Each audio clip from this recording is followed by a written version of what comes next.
Төр бас хувийн хвшил аж ахуй нэгж татвар төлөгч нартай хүндэтгэлтэй хандж байгаа. Ер нь хүндэтгэлтэй хандах ёстой.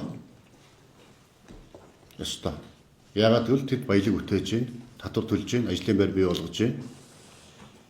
Тэдний төлсөн татвараас улсын төсөв бүрдэж байгаа. Гэхдээ байгалийн баялагын өгөөжийг Монголын ард түмэн бас одоо үр өгөөжийн дийлэнхийг хүртэх ёстой гэсэн үндсэн хуулийн заалтыг бид хэрэгжүүлэх ёстой. Энэ хүрээндээ үндэсний баялагын сан байгуулад үндэсний баялагын сангаас иргэдтэй Монгол улсын 3 сая 500 мянган иргэндээ эрүүл мэнд, боловсрол, орон сууцны үйлчлэгээ авахт нь шаардлагатай хуримтлалыг бий болгоё. Тодорхой хэсгээр нь. Тодорхой хэсгийг ирээдүйн хойч үедээ хадгалж үлдээе. Тодорхой хэсгийг өнөөдөр тийм үү Монгол улсын эдийн засгийн нийгмийг хөгжүүлэх шаардлагатай төсөв санхүү зарцуулъя. Гэсэн баялагын сангийн хууль баталсан.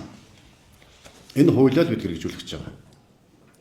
Монгол улсын нутаг дэвсгэр дээр үйл ажиллагаа болж байгаа иргэн аж ахуй нэгж хэн болгон Монгол улсад үйлчилж байгаа.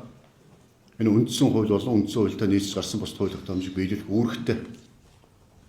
Энэ үүргийн хүрээнд иргэн байна уу, аж ахуй нэгж байна уу? Засгийн газар төр байна уу тийм үү?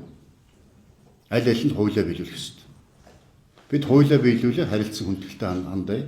Асуудлыг хэлэлцээрийн замаар шийдъя. Төр одоо хүч үзүүлэхгүй, хүч төрөхгүй гэж уул ярилцсан. Ингээд анх одоо ярилцаад байхад одоо нүүрсний стратегийн шивээ 5-7 нарийн Сүхбаатарын ордууд дээр үйл ажиллагаа болж байгаа 10 аж ахуй нэгжүүдээс одоо 4 нь мэдээлэл ирүүлсэн байна.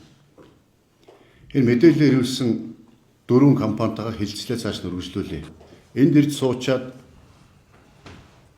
сайхан хамтарч ажиллана, хүндэтгэлтэй хандаад ширээний ард хилцээр ард ингээ өөдөөдөөс харцуух яриа хэлцлийн замаар асуудал шийдэгч баярлалаа гэж хэлсэн мөртлөө гараад муур хулгуунуулж тоглоод зүхтаад байгаа.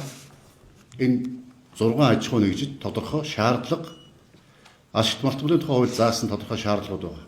Шаардлагатай бол төр бүрэн эрх төлөөлөгч томилох бүрэн эрх нь хуулиар нээгдсэн байгаа. Энийг сануулъя.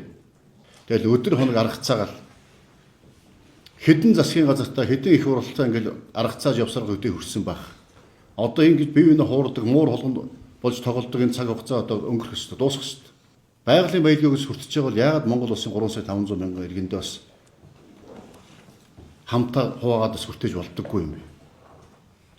Яг өөрийнхөө өмч мэт, өөрөө шинээр бий болгосон мэт яагаад харамлаад байд юм бэ устдаас? Харн хараараа, цагаан цагаанаараа, зөв нь зөөрөө, буруу нь буруугаараа гарчих ёстой. Үнэн нь үннээрээ, худал нь худлаараа олон нийт харагдах ёстой.